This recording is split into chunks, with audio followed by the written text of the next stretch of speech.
If you came of automotive age in the late 70s and you had a thing for high-performance muscle cars, let's just say you came around at the wrong time. You got to the party right after it ended. And no, there wasn't any after party. These preceding years and decade bore witness to some of the greatest muscle cars ever made in the US. But the fuel price crisis that followed killed the fun and the engines. Picture this. It was the late 70s, at the height of the fuel price crisis, and almost all your favorite heart-revving muscle cars had been neutered and watered down to fuel-efficient V8 versions.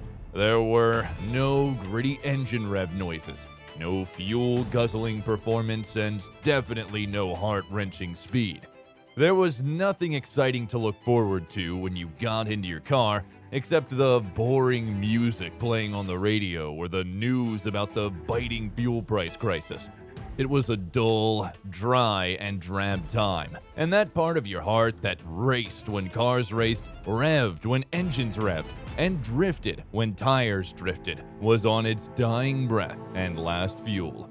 Until a messiah came along. The funny thing is, this messiah was not a person, a car, or a company. It was music, a new style of music, albeit a weird one and definitely a loud one. It was heavy metal glam rock.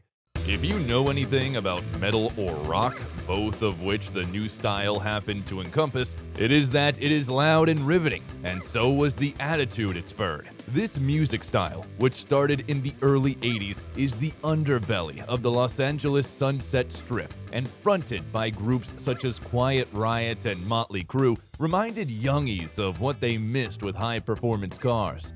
So, as the music rose to high crescendo at concerts and clubs, so did the clamor for a performance car rise till Chevrolet heard, obliged, and gave them a Camaro that rocked with a generation that danced to rock music.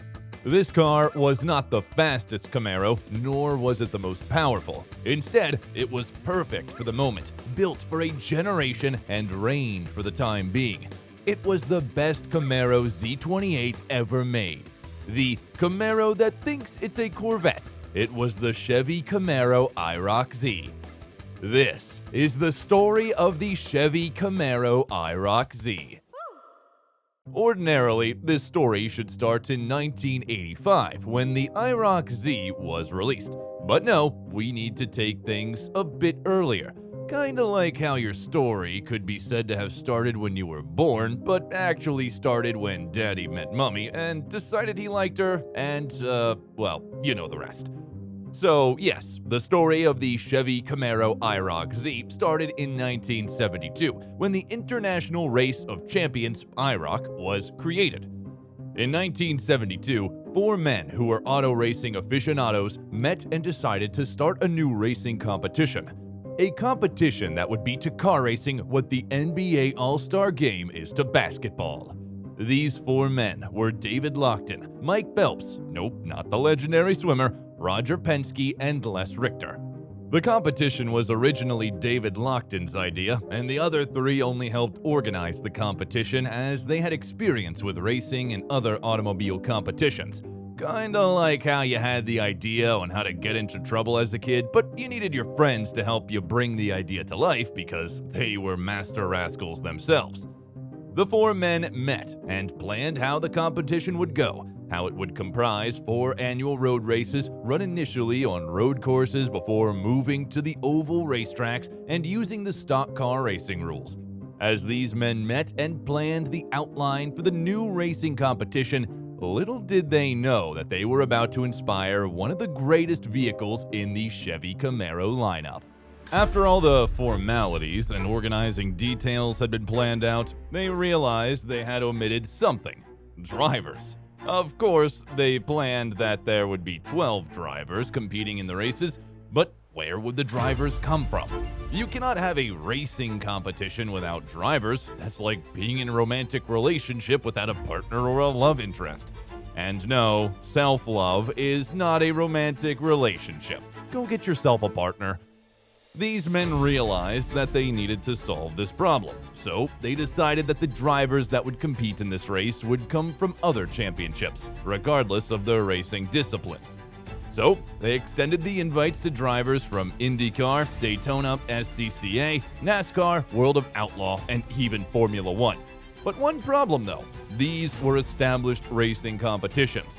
Why would established drivers, world champions, and experienced racers bother about a new and untested racing competition?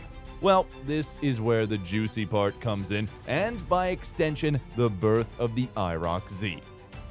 The organizers decided that all drivers in the Iroc races would use the same cars.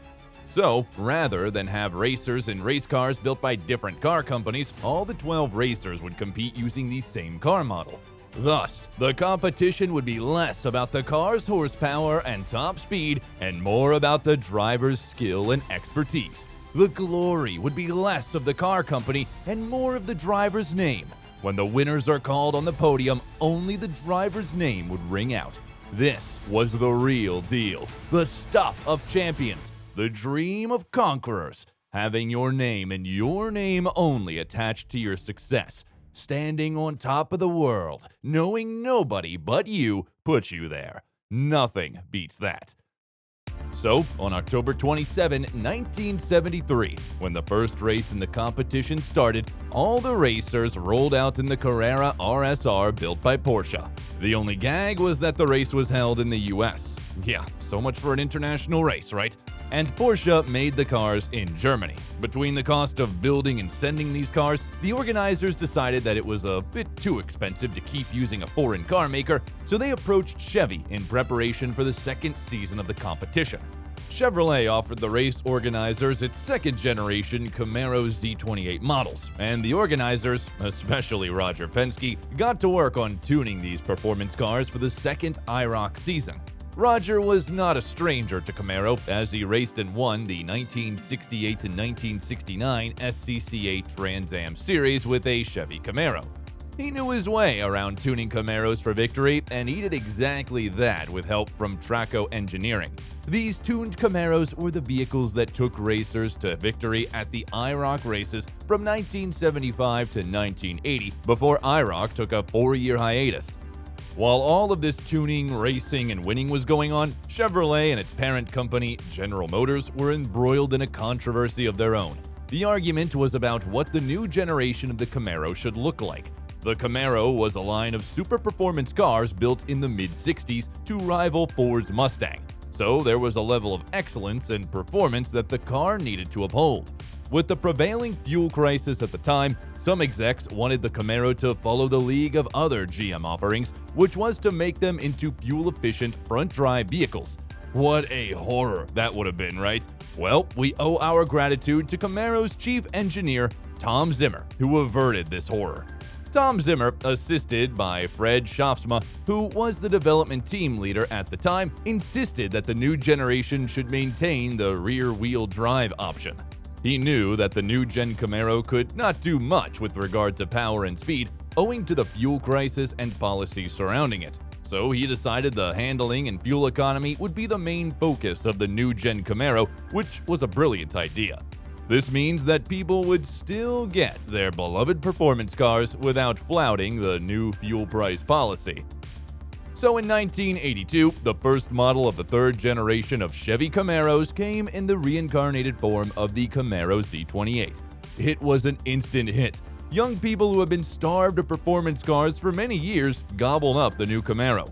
The sales recorded by Chevrolet jumped by 50% in no time, and the reason was not far-fetched. It was America's best handling car. While it wasn't built for speed, its handling performance was top-notch, as it allowed you to navigate tight corners at high speed without losing traction. And when we say it was not built for speed, we did not mean that it dragged on the highway. The car went from 0 to 60 in under 7 seconds and completed the quarter mile in 15 seconds, which is decent but could not compare to previous versions of Camaro that completed the same mileage in under 13 seconds. Do you remember the phrase, "What wins on Sunday sells on Monday"? Well, Chevy did, and decided to capitalize on it when the new Iroc season returned in 1984. Because racers at Iroc were competing in a Chevy Camaro, the company decided to dedicate one of the trim levels of the Z28 to its legacy and popularity at the competition, thus birthing the Chevy Camaro Iroc Z model. As a trim level, only customers who wanted to spend the extra cash on upgrades chose it. It came with the same 305 V8 engine that was in the standard Z28, but by 1987, you could get a 350 tuned port injected V8 engine in it. The same engine in the Corvette, which is why vet heads referred to the Iroc Z model as the Camaro that thinks it's a Corvette. In 1988, when Chevrolet stopped making the Z28, it started making the Iroc Z as a standalone model instead of being a performance package or trim level option, which sold till sales started dwindling in 1990 and the company decided to retire the iconic vehicle. But not forever. Little did we know that we would still be able to marvel at the mechanical brilliance of the Chevy Camaro Z28 once again. Chevrolet decided to give its fans a remake of the Camaro Z28 in 2013 with a 7-liter S7 engine. This reincarnation of the Z28 was so great that the original versions became a layup to the greatest Z28 Camaro ever built. While it only exists as a collector's car today, racers and gearheads of the Iroc heavy metal glam rock days pay homage to a vehicle that rocked with them when fuel prices sent performance cars to rock bottom.